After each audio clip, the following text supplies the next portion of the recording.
I'm focused on his spirit cause it keeps me from his fire. The Holy Ghost was with me, so my fear I leave behind. My sins were all diminished when he took that breath and died. And if you think I'ma give up on my God, the devil is a lie.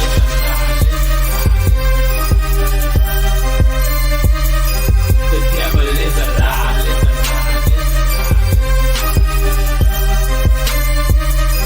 The devil is a lie.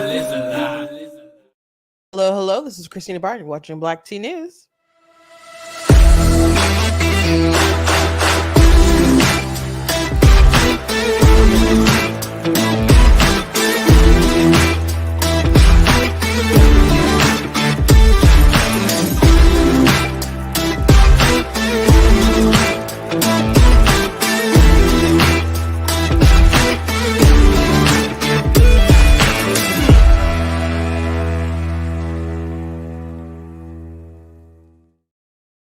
Hello. Welcome to Black T News. I'm your host, Christina Barton. Today, we're going to be talking about Kamala Harris as she starts to unveil her economic suggestions. I don't know if there's enough for it to be an all-out plan or whatever, but we touched on it yesterday. She's like going full-scale kind of communism, and it's funny because like Hassan Piker, I think is his name, and other folks are like, they just want to help people, and you guys are calling that communism. Price controls, not a great thing. Guys, economists tend to know that. And picking on the poor grocery stores have very small margins. They're just making them out to be the bad guys, but they ain't got the money like that. So, we'll be talking about that and stuff they want to do on the homes and so on. Also, I want to show you guys this video of this Black woman who is really viral video, so I don't know if you guys have seen it by now, but a woman crying because she can't afford her food truck, and that there's people who have come here illegally and they're getting help and money to sustain themselves, and she's out here struggling, and that's what a lot of people feel, and that's what a lot of people know. And I think the forgotten man, like Trump really spoke to the forgotten man in 2016. Like that was his push, like these blue collar, workers, that's how he's able to break through that blue wall.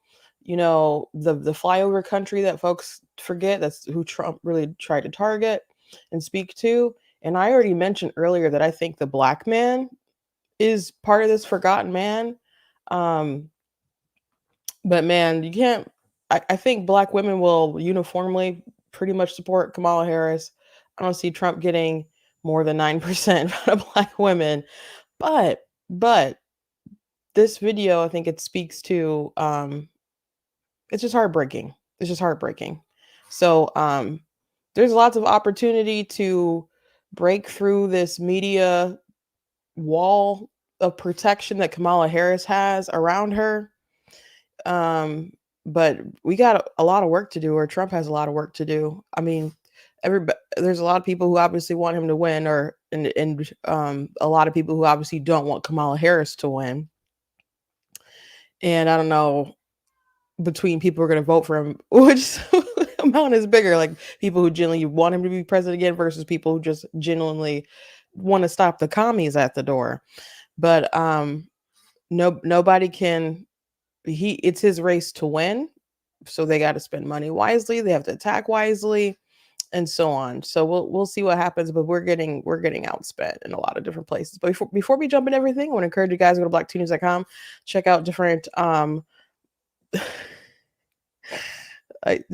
Kamala, I'm sorry, I just saw a quote of Kamala Harris saying that she's going to cut needless bureaucracy and regulatory red tape if elected, and that's just not going to happen, especially since she just proposed taking over the grocery stores and all the other kind of stuff.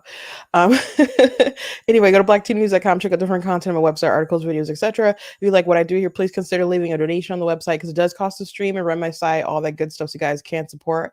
I very much do appreciate it. I also have different merch you guys can check out at the store that also, supports the website, mugs and t-shirts and so on. Also, if you want to support while you're watching on Facebook, you guys can send stars. Watch support on YouTube, you guys can send super chats. I do read the super chats as long as they're not crazy or something like that. I will read them. I do have different books you guys can check out. I have 18 altogether. Most of them are fiction. I've got romance, action, adventure, historical fiction, paranormal romance, and all all kinds of stuff. I just kind of let my imagination do its thing. And one book that I said I was going to do a second edition of course, God is blatantly against abortion. I had like a panic last night because my file was like corrupted. My file was corrupted and I could not open it. And I did every single thing basically that Word tells you to do. I went through their like self tutorial sort of thing. And I ran every sort of thing that they had. I watched continuous tutorials that are basically the same things that Word tells you to do, and I couldn't do it. I tried some software and I couldn't do it. One thing, it just recovered like a picture. Another thing, it just said that this can't be recovered. You can like send it in to somebody, but we don't, there's no guarantee and you still have to pay. And I'm like, oh my gosh. So I called my cousin who's a tech guy, and he couldn't get it open, but we were able to open up a previous version of it that I had basically worked on earlier that day, or maybe like the day before. So didn't lose too much, but I was I was like, I'm gonna have to retype all of this again. So I was flipping out. That's happened to me one other time, and and I did basically have to go back and get a older version of it. I can't remember which book it was, but there was one time that it did happen to me with the corrupted file. So just make sure you back up your stuff and have it in different places. But you know Whew, I was up late last night trying to figure that out. I don't think I could have slept until my document was recovered. So I'm kind of tired because I didn't get a lot of sleep last night. And I'm so grateful that, I mean, I wish my cousin was like still lived over here, but he lives across the country, so he's in a different time zone. So I'm like, I hope it's not too late. And at first he didn't answer because he was gaming, and then we just started corresponding through text, and he was able to help me out. So I was happy. And I told him, I said, this is a book I revised, so that's why I was panicking. And he's like, yeah, I noticed it was really big. It's really big for a Word file anyway. So I'm I'm relieved, but I'm a little tired. So anyway, let's hop to it. Let's hop to it. There's this ad. I don't know if this is a real Trump ad or not, but or if this is a meme somebody made, but this is pretty funny. And this really could just be ads. Maybe mobile ads that they put around like when you're playing on your phone or something. So a loaf of bread cost 50% more today than it did before the pandemic. Ground beef is up almost 50%. I'm Donald Trump, and I approve this message. A loaf of bread cost 50% more today than it did before the pandemic. Ground beef is up almost 50%. I'm Donald Trump, and I approve this message. Quickest ad I've ever seen. She is a part of the administration that oversaw all of this really high inflation. She's a part of it. And she can't distance herself, and Joe Biden won't let her, apparently. And his whole thing is, ignore, people's concerns, pretend like it's just so amazing, manipulate the numbers, and focus on what you want to focus on. Me like, oh, we beat inflation or whatever, and continue Bidenomics while folks are out here really struggling. So, here's a reporter asking about Kamala and, if she's going to continue Bidenomics, and he's like, we're winning. Bidenomics Vice President Harris. You know that's all your fault. The economy is going to continue with all those reservation taxes working. In case you haven't noticed, it's working. Yeah, he grabbed my arm in that answer. The president saying that the Vice President Kamala Harris will not distance herself from the current economic policies. Both blame companies for inflation. Vice President will announce Friday as part of her economic plan a federal law banning price gouging, with the FTC leading investigations. She will also call. Yeah, so that is true that Biden has been blaming companies, and he's been saying, I don't know how much he's been talking about price gouging, but they have been talking about, he has mentioned corporate greed a lot, and he keeps mentioning like how, like, oh, well, your Snicker bars are getting less than your Snicker bar or your Hershey bar or whatever than you were before, which companies have come out and so that kind of stuff isn't true. But yeah, they can't distance themselves. Now there's still disconnect in people's minds from like Kamala and Joe, but I mean the real truth is this: there's going to be people who are not going to vote for Trump no matter what. They don't like the guy, and that's going to be top priority. And they really just wanted somebody else, and they picked Joe. And Joe, his how senile he was really concerned people. And it's not that people were still gung-ho or we're going to go over and support Trump. It's just that folks weren't going to support Biden. And so people are excited to support someone who's not Biden or Trump. And for whatever reason, there's just a lot of people not informed about Kamala Harris. I don't like her. And I told you guys, she's my least favorite person in 2020. When she ran amongst all those Democrats, she was my least favorite. And she still ended up in the White House, and now she's running for president. So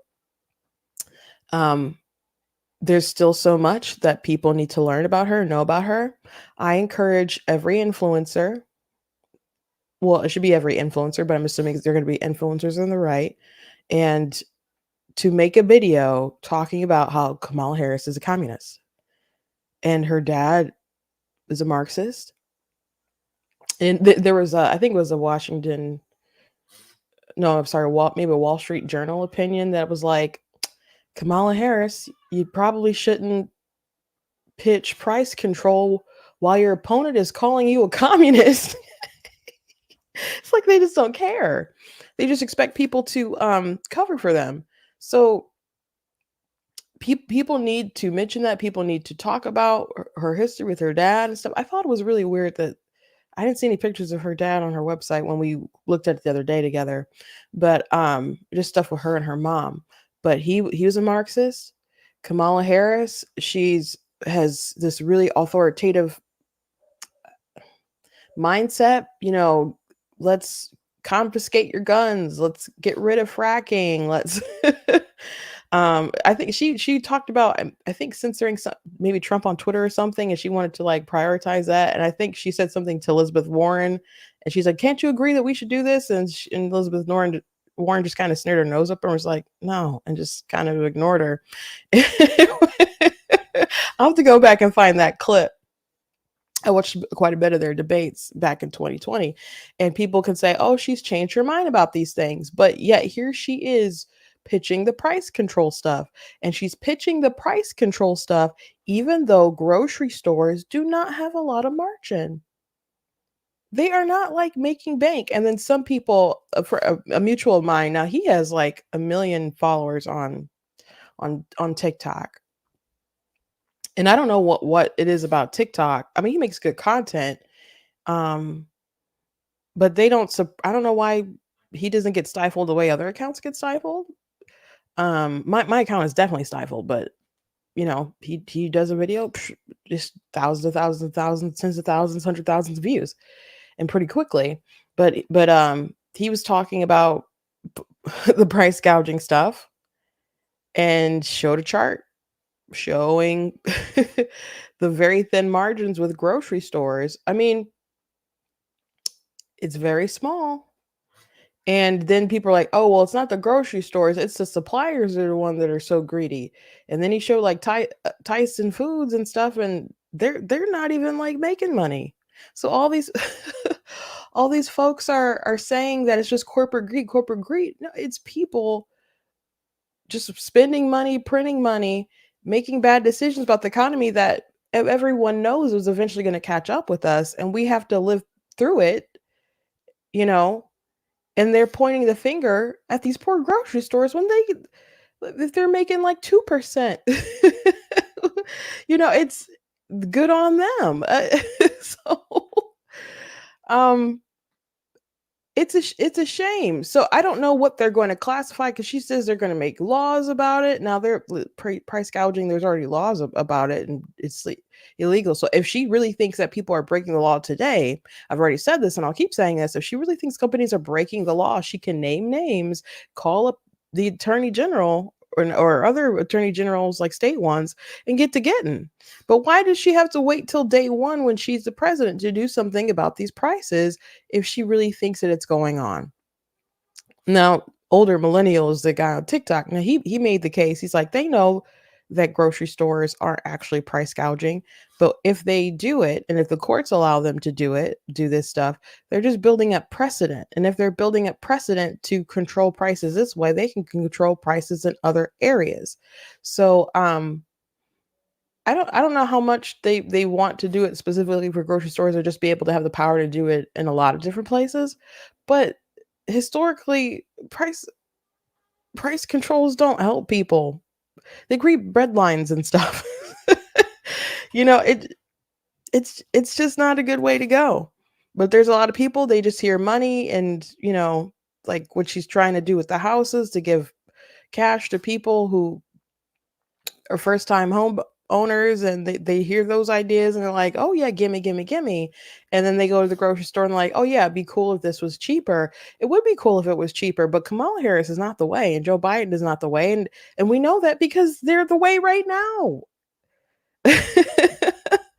They're in charge right now. So let me watch this clip that I saw that someone quoted. Let me see if that's what it actually says about the regulations, because if she actually said that, that's just remarkable about cutting stuff. I will focus on cutting needless bureaucracy and unnecessary regulatory red tape, and encouraging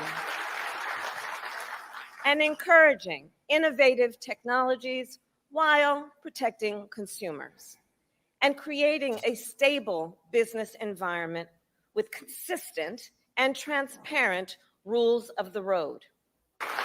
Oh gosh. No, how are you going to cut bureaucracy and regulations while at the same time beefing up the government to be over the economy? These things don't make sense. These things don't make sense. Like, people like to hear deregulation, cutting bureaucracy, etc., but that's not how she functions, not how Biden functions. When they brag about how many jobs there are, do you know what industry like really, really grew as far as jobs? The government, public sector, not private sector jobs. I mean, the healthcare jobs grew, but let me see if I can find a stat. But a lot of jobs are government jobs. Government hiring spree propping up U.S. job market.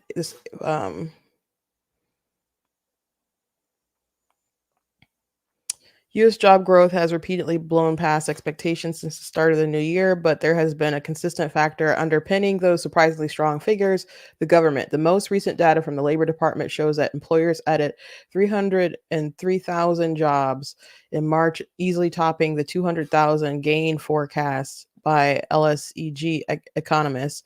the unemployment rate inched lower to 3.8% from 3.9% in February. But digging deeper into the report reveals that the American government has been a major contributor of jobs since the beginning of the year, something that economists say is belling a strong labor market. It's a little bit disconcerting when you see the fact that job growth is in sectors that are not necessarily your productive sectors. Jeffrey Roach, chief economist at LPL Financial, told Fox Business. Yeah. So the public sector jobs at the federal, state, and local level rose by 194,000 during the first 3 months of 2024. That accounts for about 1/4 of all jobs created in January, February, and March. By comparison, during the same time period in 2019, before the pandemic began, government hiring represented just 11% of all jobs created. So,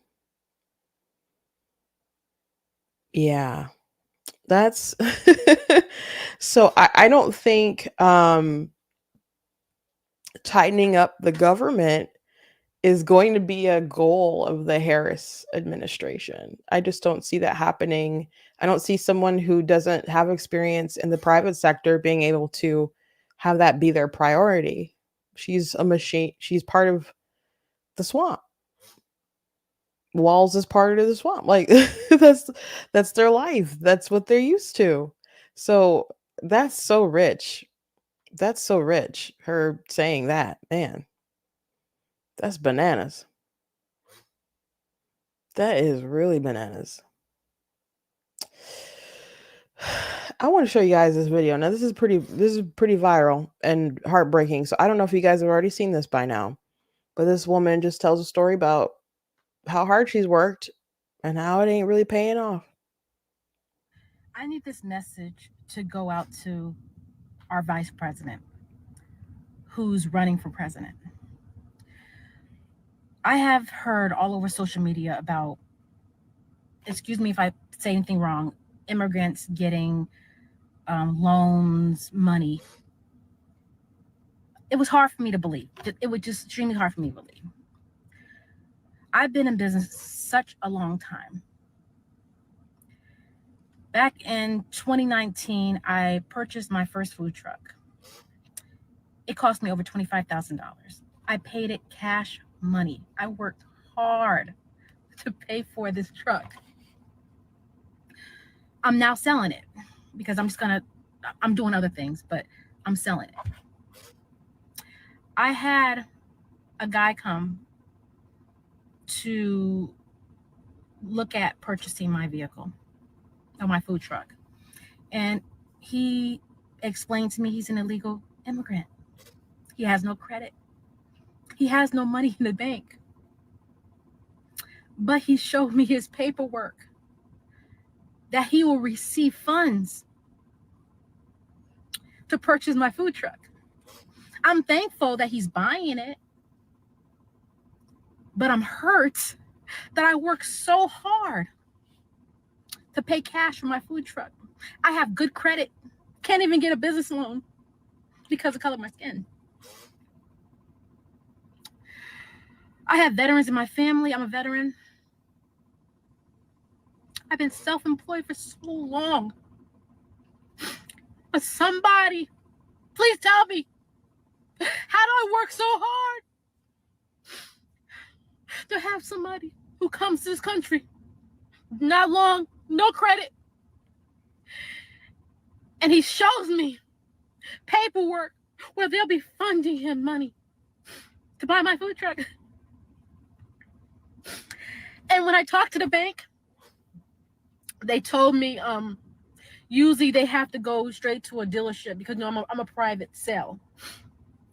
But for special circumstances, they're going to, they allow it. But I need my president to tell me why I worked so hard all these years, all these decades. Couldn't get a business loan, but I bust my ass to get the money to create my business. And we got immigrants coming here. And they're getting money. Money! We're doing nothing but just being here. It's not right, and I want answers. Yeah, that is horrifically tragic. Which, by the way, black women were, granted, I guess I haven't looked at the stats in a while, but like, um, leading in entrepreneurship, especially like, just in general, but normally, um, but doing pretty well in the Trump administration. I don't know what her normal political affiliation is, but um, she's got some good questions. But I wonder how she's going to vote in November. I wonder how she voted in 2020. Kamala Harris wants to make sure that these people have cash. um, in these areas where it can't be understated how brilliant it was for um, the governor of Texas and stuff to like DeSantis did a little bit too, but sending some of these illegals from the border into different parts of the country, like in New York, because all these places want to be sanctuary cities or whatever, but they're not right on the border. So he was like, Abbott was like, okay, I'm gonna let some of you guys see what it's like to deal with all this stuff. So they don't have the money to take care of these people, but they're finding money to take care of these people. And other people, like whether it's in New York or Chicago and stuff, people are looking around like, this doesn't seem to make a lot of sense to me. Like everyday Americans are out here struggling, but you can find the money. You can find the money to pay for people who shouldn't be here. They're here illegally. That's insane. That's insane. And you have people like this woman here who busted her butt off to be able to pay cash. And she says she can't get a loan. I don't know what the background is or what all the details are. I'm going to assume it's not really just because of the color of her skin, but I mean, that's not legal. And if she has evidence of that, I would hope that she would pursue legal action. But a lot of, but you can't always get a loan. People don't always give you loans or whatever. But it is interesting that they find the money. They find the money for these people. But Kamala Harris, she wants to make sure that they're taken care of. She wants to make sure they all got health care and all that good stuff. Well, everyday Americans are struggling, having to sell their stuff, sell their dreams. And Kamala Harris, in return, is pitching that she's going to go after businesses. her pitch to save the economy is to go after businesses, to prosecute businesses, control the means of production. That's her big plan. This woman crying in her car, she's a business owner. Does this look like the face of corporate greed? This woman? Does this look like the face of corporate greed? Those tears. Because Biden keeps saying it's corporate greed. Is why we're out here struggling. When people trash corporations, and this is beyond like Biden and Kamala. So many folks on the left will do this class warfare. Businesses are, those greedy corporations, making all this money, etc.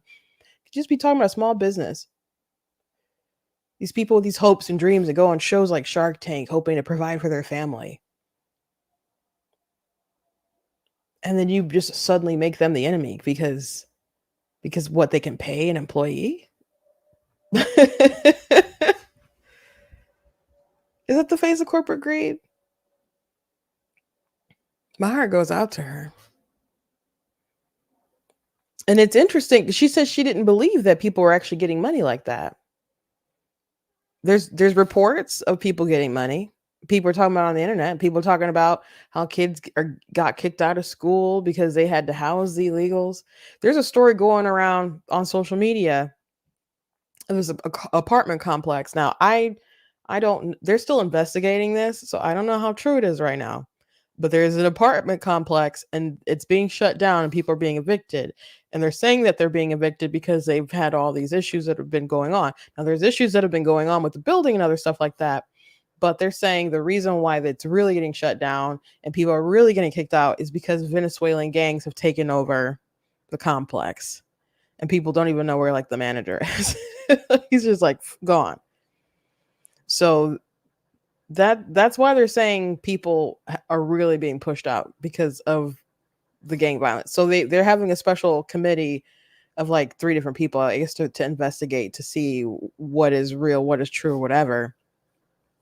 I don't know. It's interesting, and it's making the way. There's different people reporting on it. You guys can Google it, find different articles. I just want to preface and say that they're still investigating it, but we cannot allow our country to just be taken away from us like this. We cannot. I mentioned the other day, which they did find this guy, but there was a man who was flown in 23 by Biden, and he raped someone, and he got out on bail. $500. $500. It's insane. It's insane. But pray outside of an abortion clinic and see what happens to you. See what happens to you. You block a door for half a second. I don't think people should be chaining doors and other stuff like that, but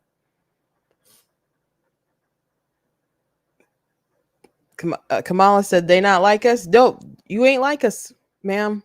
Nope, certainly not. I can agree with you on that. I can agree with you on that. And while you have young women like this crying, just so confused, and so some people are said that there's folks like Team Kamala who are like deleting different comments in regard to that video. It's really viral. But here I want to show you this other video of this black man who said he decided to watch a Trump press conference in its entirety just to have an open mind. He's not a Trump supporter. And then he saw how the media was reporting it afterwards. If there's more people like him, we could get somewhere. But he's aware, and people are aware that the media is covering for Kamala, and just not just covering for Kamala, who still has not had a press conference or like a sit-down interview. Oh, I'm sorry. She did have a sit-down interview, I think, on MSNBC, but it was with her vice president, Joe Candidate, with Tim Walz, and they were just asking each other questions and having a conversation. That's insane. That's insane. That's something that they could put on TikTok. Them sitting down chit-chatting, live streaming with each other. But here's this video. What's up, y'all? So I said, let me just get on here real quick because I want to tell you about something. I watched this press conference that Donald Trump did today, and I deliberately stayed for the entire thing. I said, let me listen to the whole thing. And I got to tell you, in my opinion, I thought it was actually a very good press conference for him. And it was contrary to what the presentation is that we typically see of a Donald Trump presser or rally. Like, he was like, I'd say like 90% of it was just like really on point. Like, I don't agree with everything the man says at all, but I can say that he spoke directly to the issues, especially the issues that I could care about as not only a black man, but just as a person living in America in this horrible economy, the horrible state that we are in right now. And, what it was kind of different because it was like he was very like welcoming. He was reserved. He dealt directly with the questions that were asked of him. and he was even like welcoming like to the press. And so I was like, damn. When he was done, I remember saying to myself, I wonder how the media is gonna paint this presser. And like clockwork, immediately, like the blog sites like Baller Alert, World Star, the Shade Room, and all of like legacy media, they started putting out the hit pieces, boy. They started painting the rally as it's some hate-filled, incoherent psychobabble. So he mentioned mainstream media, but he probably mentioned maybe some sites that you may not be aware of. I can't remember if he just said like Shade Room and stuff, but he said World Star. And so these are different accounts, and that would be shaded more toward, African Americans and stuff. And Larry Elder was asked while he was running for governor, like, why don't more Black people support Republicans? They always say like, oh, well, Republicans, if they're not racist, why don't more Black people support them? That, and then if Black people support Republicans, then they attack them. It's a vicious cycle. They obviously don't want Black people to vote for Republicans and so on. They don't want people to be open-minded, and if you are, they'll attack you. I talked yesterday about how someone said that Donald Trump and Project 2025 was going to put me back in the fields. So those are the kind of comments that people get all the time. Get called a coon and Auntie Ruckus or whatever. Just silly stuff like that. If you don't think like how they want you to think, and they try to emotionally manipulate you on race all of the time. But Larry Elder mentioned that when you'd have art magazines like Ebony Magazine or something like that growing up, or Jet, they don't portray the other side. They don't have like nice profiles about Republican folks or people who are like traditionally maybe morally conservative, but not like politically kind of on the conservative side. They don't portray that. They just portray the same old. So when you see someone who's Black and not a Democrat, it's very strange, and it does feel like kind of betrayal, because it's like you don't know how to play spades. It's like you vote Republican. Like what's going on? So and I thought that was really interesting that he said that, because it is true. Because you have all these like media markets that are geared toward Black people that don't present the other side, and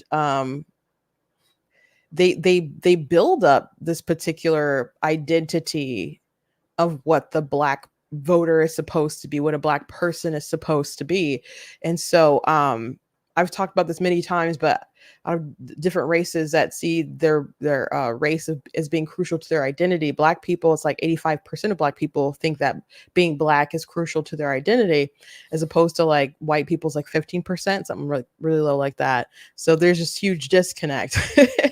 If you're like, race isn't that important, it is to Black people apparently. As far as like how they see themselves as a Black person. White people don't necessarily maybe go around thinking like, oh yes, I'm so white today, which is interesting, because they might see themselves as like being Polish, or some people identify as Irish or Italian, or something along those lines, but they don't think of white being like part of really their group identity. So what the Democrats have done very successfully is tied the idea of being a Democrat and marrying that to being Black. And they use different outlets and have historically for a long time to paint that image. So he's mentioning that there's these different sources, definitely mainstream media, you think CNN and CBS, but he mentioned some other sources that, I guess he looks toward, or other, people of color look toward, and they're coming at Donald Trump, and they are painting Donald Trump as being, just erratic and chaotic and babbling, and just dark. And it is jarring to see their comparison like in real time. Like I went to Trump's inauguration in 2017, and the way that they reported on the speech versus how the speech actually was comical. And they're like, it was very dark. And I'm like, what do you mean it was very dark? He's like saying like, we all, are made in the image of God and born and unborn and all this potential and blah, blah, blah. Like very inspiring. I didn't stay for the whole thing because my feet, because we were there, we got there early and it was cold. It wasn't too cold, but the ground was cold and we did a lot of walking. So by the time I left, my feet were like this and they hurt and they were numb at the same time. And when he was kind of revving up, because if you heard like one Trump speech or like at least two or three, you've kind of heard them all, kind of know where it's going. So I could tell when he was like revving up toward the end, and I wanted to beat people back on the train, and I was like, okay, Gina, let's go back to our hotel, which we did miss, like, the rioting. So I guess that was a good call on me. So because someone like set a limousine on fire, people were crashing, smashing windows and all kinds of different stuff. But we like pretty much missed that stuff. So when I got back to the hotel and they were reporting on the speech, I thought it was so silly. I'm like, the speech was not dark. What are you talking about? Or when he gave his speech at Mount Rushmore, I think it was, that was a pretty good speech. But they just painted it. It was like, oh, it's so dark. It was so dark. Trump is this, Trump is that. Is he really? Is he really? So I just want you to be aware of how people manipulate folks. And some people just can't get like, why are black people voting this way? Why are black people voting this way? There's been a long time psychological buildup, So people feel like if they are going to consider voting Republican, that they are in some ways kind of betraying everything that they've known.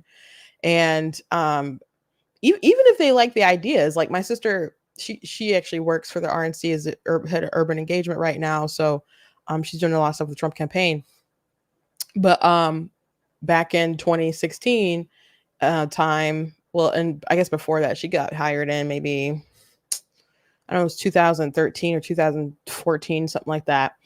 And she first got hired in Michigan, like running the Detroit office. And one time there was like a kid who came in and, he was interested in Republican policies and kind of looked it up and was like, I kind of think I'm a Republican. But at the same time, he was concerned about going to go seek Republicans because he thought that they were racist. Like that's what he's heard from people, that's the sort of poison that's been entered into his mind. And so he got to see other black Republicans because, there's black people running the office, and she invited him to some events, and she's just like, no, bro. People, like, nothing's going to happen to you. You're fine. And so, just for people who don't think outreach is important, that's why outreach is important, because there's people who are on the cusp and maybe agree with you, but they kind of need to see. They kind of need to see and know. People need to know that, Ben Shapiro says facts don't care about your feelings. A lot of people care about feelings. I love the facts, and the facts don't care about your feelings, but the facts are that feelings matter. They just do. They just do. So,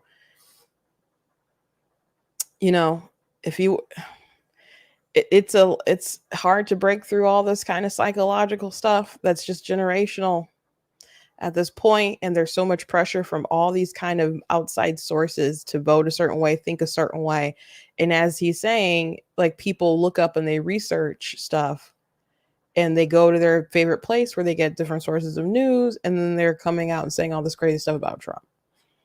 Now, he seems to have a more favorable opinion about the press conference than I actually had about the press conference, but we talked about it already on the show. But let's just continue listening to what he had to say. And, if you're a person that cares anything about objectivity and just critical thinking, I think we should all be able to agree that we have to dig deeper for ourselves and do our own research in order to find out exactly what's going on. Because as it is right now, we can't trust the media, and we're being spoon-fed our opinions, not only by legacy media, but sadly by the professional managerial class. We have a lot of popular Black folks out there who are getting on social media and on the news media, and they're trying to shame you into falling in line.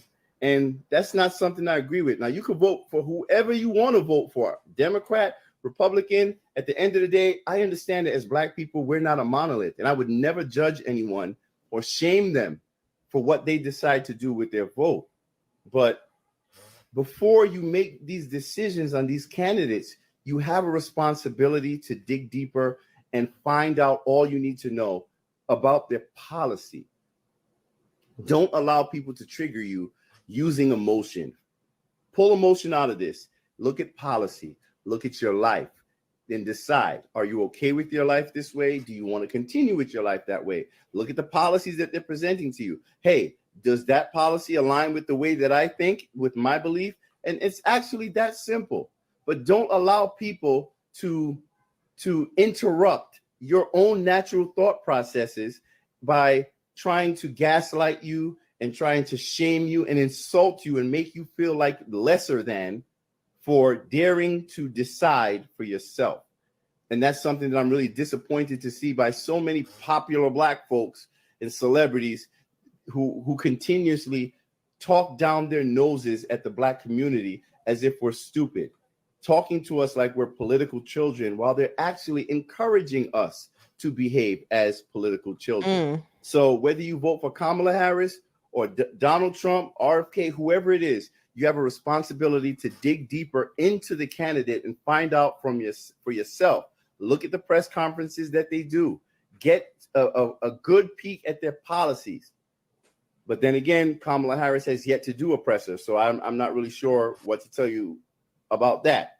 But at the end of the day, Black people, no more pledging blind loyalty to anyone. Voting is quid pro quo.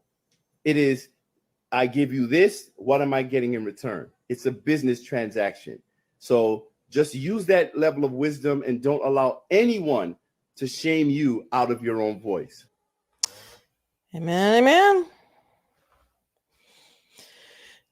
I don't know about, you should do what's best. As far as a quid pro quo, you got to think about what's going to best impact, of course, your family and your community and other stuff like that. But it shouldn't just be like, oh, they're going to give me some goodies, so let me go ahead and vote for me. Because that's essentially, what Kamala Harris is going to try to do. And Biden, that's one reason why they push the student loan thing and so on. So you can't just fall for anyone who's going to buy you votes, because sadly, that's how a lot of Black people ended up voting for Democrats anyway. And then they didn't ultimately get what they desired. I mean, there was goodies, with the New Deal that were being promised, but Black people didn't really end up benefiting from them. I mean, from that kind of stuff. So not the way that they were hoping. So you got to be careful with the quid pro quo stuff. At the end of the day, you have to look at the long term and where's your freedom coming in on all this? Like, who's going to preserve your freedom? The big difference, I would say, between the candidates are, or in the philosophy or ideology, I guess, between the parties where they stand, is that Republicans are going to want you to be able to self-determine your future. And they want to foster the best environment for you to be able to do that. So if you fail and you succeed, that is on you. Not saying that there won't be help and benefits or whatever here or there, but the goal is you to be able to be self-sustaining, self-reliant, and determine your own future. The other side of the coin with the Democrats there is that they want you to be able to have a nice future and all that good stuff, but that's going to come with the government. That's going to come with their benefits, with their strings attached. They're going to tell you, what to learn, what to read. And while they'll be saying things like, oh, Republicans are trying to ban the books. Well, like inappropriate books, sure. But you want these inappropriate books in the schools. for what purpose, for what reason you want access to these kids. They're the ones who post things like, oh, whoever said that the parents get to decide? It's the society that gets to decide. That's what the Michigan Democrat Party like posted on social media about parents being involved in schools. They think the society decides. And I don't know why parents aren't included to this in the society, but I want to know who the society is. I'm very concerned about this. I can't believe they won that election, man. But you know what? If I was a Republican, I would have put that. I mean, I am a Republican, but if I was running in a position, I would have put that on every piece of mailer information everywhere, so people knew about that. I don't know. I would have made a way bigger stink about that than they did. But whatever, it is what it is. But they're the ones, you know, who want to like, oh, you need to succeed. Oh, okay, but no one should be working 2 jobs. No one should be working, you know, minimum wage. With it being so low, we have to make sure that we up the minimum wage, even though that might destroy your business because maybe you can't afford it. But oh well, I guess you don't deserve to exist if you can't pay what we say that you have to pay, you know. So they want to create a system of equity, not equality. That's Kamala Harris's thing she's pitching, which is also, you know, Marxism garbage. So commie. So they want you to succeed, but you have to succeed their way. And with the Republicans, we want you to succeed with us not in the way. Now, I think both of them have like contributed too much to like spending and size of government. But like, if anyone is more willing to cut that stuff, it would definitely be the Republicans rather than the Democrats. So I would say those are the 2 big differences. Like the woman who was crying in her car, you know, Republicans are going to want to foster an environment where she's going to be able to succeed there. And Kamala Harris is giving the checks out to the illegals. You know? But maybe they won't give her the business loan, but I'm sure they'll hand her a welfare check if she qualifies, you know. You can't go out there and determine your own future. That's crazy talk. That's crazy. One thing, there's a McCormick ad that I have not watched yet that I saved it though. And I guess we'll watch it together. Because people are saying, because he's had some bangers. So Dave McCormick is running for Senate. And truthfully, he should have been the one to run against Fetterman, you know. When it was McCormick who was in the top versus Oz, and you had Kathy Burnett, who also surged a bit after the debate and came really to the national stage. And then but Oz was Trump's guy. He endorsed Oz, even though Oz had questionable views in the past and he was a carpetbagger. Now maybe at the end of the day, those folks are going to vote for Fetterman regardless, because Fetterman had really extreme policies, and there was just so many. He chased down a black guy with a shotgun. There was just so many things that were working against the guy, and they still. And then his mind, it was this whole like stroke, and but they still voted him in. Now there's people who like Fetterman more than other people because he's been very pro-Israel, but he's still on the left. You know, just because he doesn't like anti-Semites doesn't mean that he's a Republican all of a sudden, you know. But McCormick, he's a rich guy. He can put a lot of money, which in Pennsylvania, that's somewhere they're putting more money in ads and stuff than they are in other places, maybe because it is such a must win. You know, if Kamala gets denied Pennsylvania, her path to victory is really, really minuscule. But he's been putting out some good ads, so maybe he was called to run for such a time as this. I don't know. We'll see. They just passed a $2 trillion spending bill filled with bailouts and poor. The vice president votes in the affirmative. We're not looking at a contribution to inflation, but actually we're going to get prices down. The risk of inflation is pretty low. I would err on the side of something too big. Food energy, rent prices skyrocketing. Larry Summers and others came out and said it was too big for the moment. I don't know any economist that was recommending something the size that what was done. He made a bold proposal here, $1.9 trillion. And you know what, Neil, I'm glad he did. We did the right thing in the rescue plan by going big. Go big or go home. People go to the grocery store, they can't afford to eat, and you can't afford to put gas in your car to go to work. I mean, everything's going up except, paychecks. It wasn't like that before Biden took over. Bidenomics is working. It's working. We've delivered over and over again. The risk of inflation is pretty low. That is called Bidenomics. That was a good ad. That was a good ad. He's killing it. He's killing it. And something that people should appreciate is that he's going after Casey, who he's running against, but he's also going after Kamala. So, going after that top of the ticket, because it does affect the rest of the ticket. It does affect the rest of the ticket. So,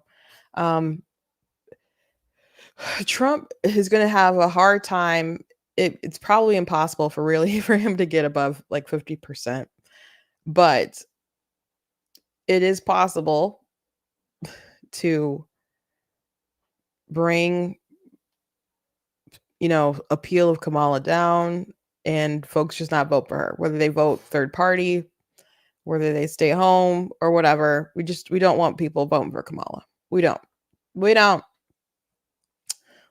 absolutely don't. Can't afford it. Try to see if there's anything else I want to show you guys before I let you go. I thought there perhaps was, but perhaps there is not. Maybe we're going to end the show kind of on time today. Are we about to end this show on time? I think it's a little, nope, it's not even 5 o'clock yet. You about to do it, guys. Oh, by the way, Kamala Harris is not agreeing to 3 debates. There's going to be 2 debates, I guess. They put out a statement about Trump debate stuff. They said, the debate about debates is over. Donald Trump's campaign accepted our proposal for 3 debates, 2 presidential and a vice presidential debate, assuming Donald Trump actually shows up on September 10 to debate Vice President Harris. It's so cute that they're pretending to be tough when she keeps dodging the media. Now, I don't know how the debate's going to go, because Trump can be hit or miss with debates, and she's not good herself, but that doesn't mean he's going to win. So I don't want people to be just like, oh, he's going to just totally trash her. I don't know about that. I hope he's seriously prepped. I hope he is seriously prepped and takes it really serious. Then Governor Walz will see JD Vance on October 1st, and the American people will have another opportunity to see the vice president and Donald Trump on the debate stage in October. And that is so late. I mean, it's not really that late, I guess, but when you have early voting, that's late. We shouldn't have early voting like how we have. It's insane. Voters deserve to see the candidates for the highest office in the land share their competing visions for our future. The more they play games, the more insecure and unserious Trump and Vance reveal themselves to the American people. Those games end now. Okay. Trump has to do his best to avoid, moments where I'm speaking. Like he has to do his best to avoid the girl boss moments, man.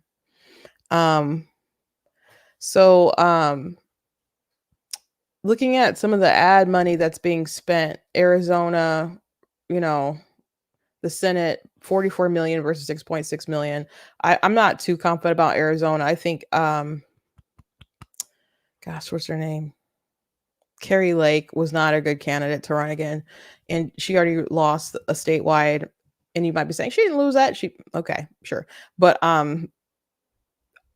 there's a lot of people who still like McCain's and stuff, and she said she didn't need their voters, and they let her know that we still don't like you. And I know she tried to make peace with Meghan McCain, and Meghan's like, nope, I choose war. And I just I think they should have gone with another candidate. It is what it is. But she's going against someone who's so radical. But this is a huge gap in numbers, man, as far as the Senate race. For the presidential race, it's a big gap too. 22.6 million versus 7.4 million. Michigan Senate, 34.7 million, 16.5 million, so like that's basically double there. I I haven't seen any Trump ads in Michigan. I don't watch a lot of like, I don't give myself a lot of opportunity to see ads. So take it for whatever you will. I mostly see them, I guess, when I'm over at my mom's house or something. I think I was watching American Ninja Warrior and I saw some ads. But I didn't see any like pro Trump ads. I did see Senate ads though. I saw Senate ads. The presidential campaign, you know, they're spending less on ads and they're spending more. The Nevada Senate, 43.9 million versus 18.7. Presidential 6.7 million versus 6.6 million. That's in the seat, man.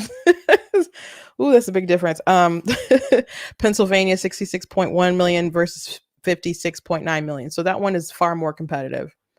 And the presidential 79.4 million versus 43.1 million. They're going to pour so much money into that state, man. That state is so important, and they should be pouring in money in ads and just getting the word out about just her wanting to ban fracking.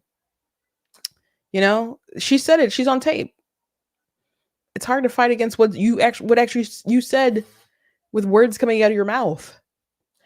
Wisconsin 37.7 million versus 9.7 million, presidential 18.5 million versus 16.5 million. So that's more comparable. The North Carolina governor race 17.6 million versus 1.4 million. Wow. And the presidential race 16 million versus 10.8 million.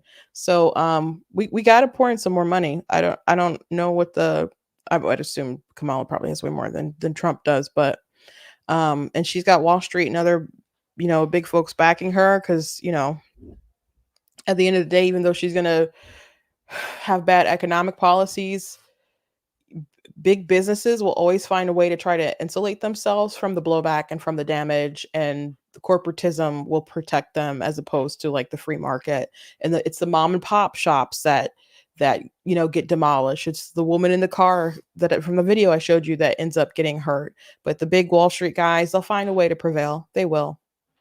But anyway, thank you guys for joining me today. News.com. Check out different content, a website, articles, videos, etc. If you like what I do, please consider leaving a donation on the website because it does cost a stream, run my site, all the good stuff so you guys can support.